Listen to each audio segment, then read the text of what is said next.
Hello and welcome to this video looking at the first 10 issues of FREEZE64, the fanzine from Vinny Mainolfi at C6Winnings on Twitter. And as you can see, there are the first 10 issues. Vinny also puts a welcome letter with each issue, telling you about what's in that issue and what's coming up in the future.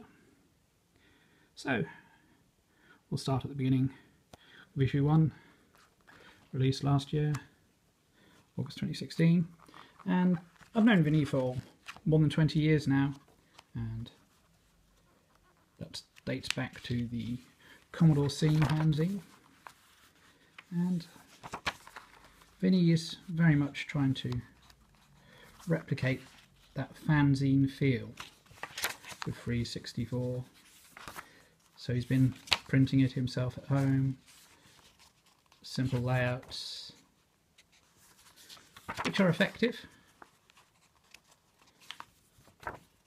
and each issue is a mixture of features which include cheats, screenshot maps and interviews. As time has gone, there have been new features added. Issue 2 here, starring Bruce Lee, so Vinny describes how to cheat and the ending of the game. It's a general feature on walking through walls, pokes and cheats for new games as they are released,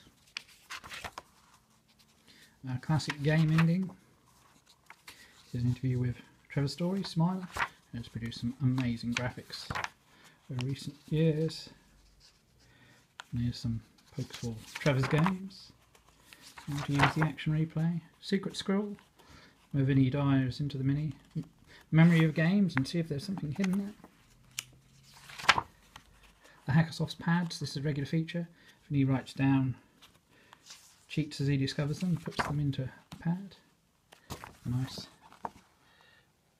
All mapped out. All the screens in Bruce Lee. What's coming up in the next issue? And issue 3, Ghosts and Goblins. Interview at Chimbolka's, on spring ending, and more on walking through walls. From issue 4, Vinny added a nice collectible to each issue, which as you can see are FREEZE64 cheat cards. So the first in the series, based on the first issue of FREEZE64, of course, giving you the cheats on a handy card. So those have been available to everyone and are now a subscriber bonus. He's accepting subscriptions. So the issue 4 here with Bear, issue 5 looking back at Hunchback, issue 6 with Mastertronic special, cover artwork by Frank Gaskin, Phantom the Asteroid being the game featured, and interesting mix of features. 30th anniversary of Whizball, and a very special interview with John Hare there. Issue 8, Maze the Mummy, the new Desert Island Discs feature. Issue 9, cracks for various Dizzy games, plus a brilliant interview with David Darling, the co-founder of Codemasters. And then issue 10, marking the first year. Beautiful cover artwork,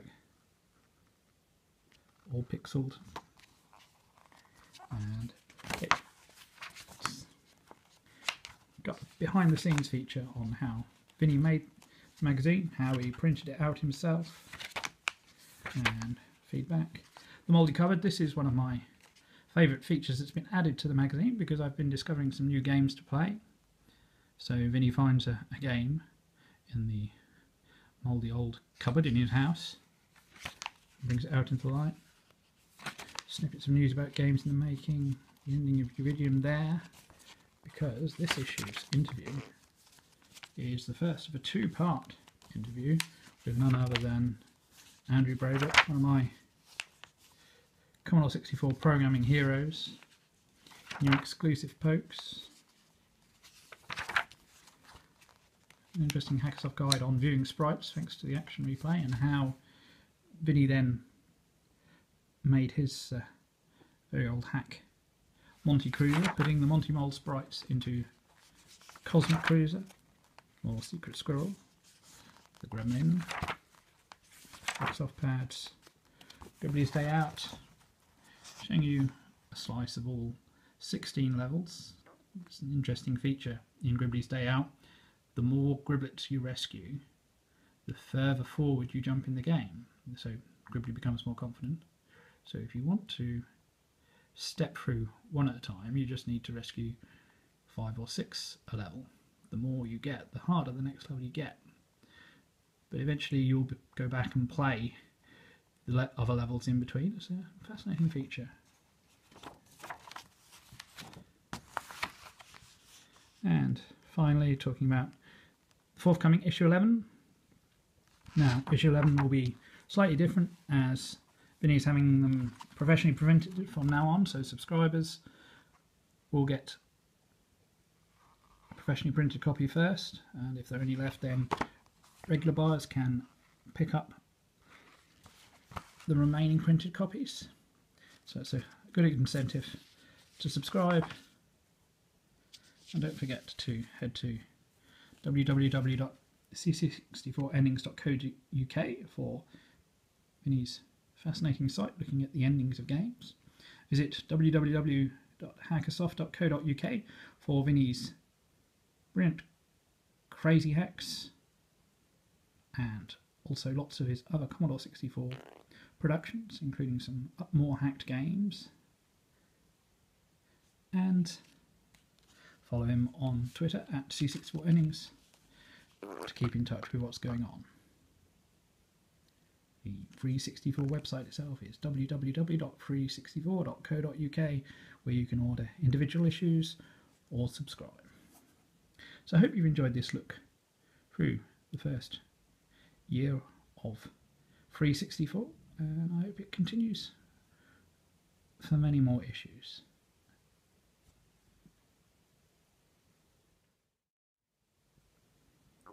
So less than 48 hours after I made my retrospective video on FREEZE64, looking back at issues 1 to 10, I received my subscriber copy of issue 11. As you can see, here's the regular subscriber letter telling you about the copy and the latest cheat card. Issue 8's cover, Maze the Mummy, and on the back the cheats. And so here then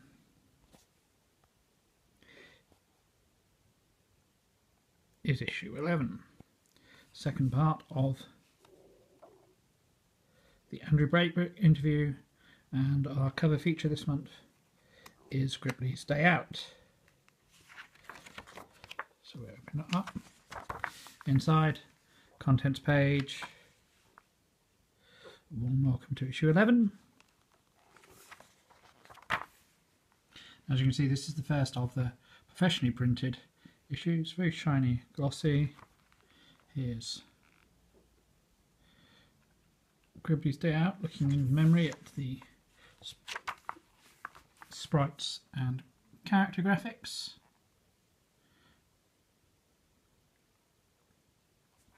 Telling you there how to turn off gravity.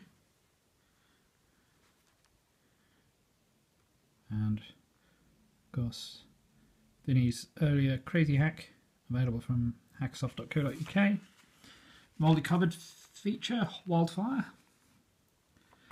Very obscure game, all the way back in 1984.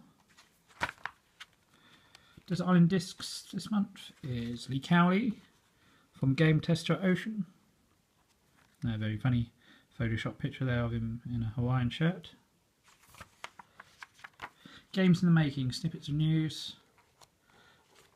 Twitter poll, voted for Summer Games as the favourite Olympic stroke athletic sports game. And talking about Tombstone's retirement day from the team behind Lumberjack. Excellent spikes in the making there. Game ending focus. It's a month regular feature here. This month looking at Max Headroom, which has an amazing ending with the animation and the TV snow. Coder's Corner, Andrew Braybrook Part 2. So, talking more about Iridium and its high ratings from Zap. And a very funny picture here of Andrew with his car, his treasured Fiat X19. Excellent interview that.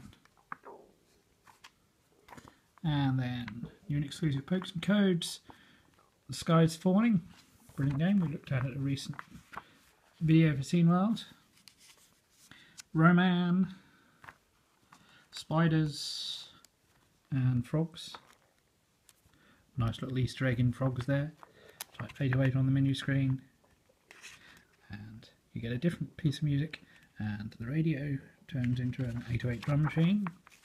Secret Squirrel reveals all. The Sky's Falling, and Bubble Dizzy, and finally Monty on the Run, which has an anti-piracy section in it,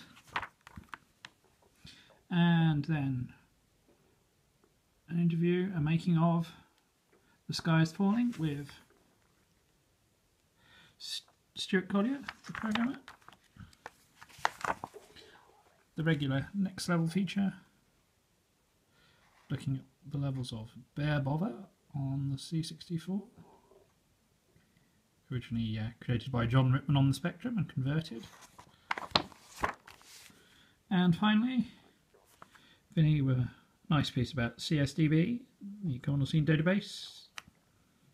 Advert for frogs, coming next month. Where the Exploding Fist is our cover feature. And on the back page, Argus, forthcoming game from Action Volkers, Trevor Story and Saul Cross.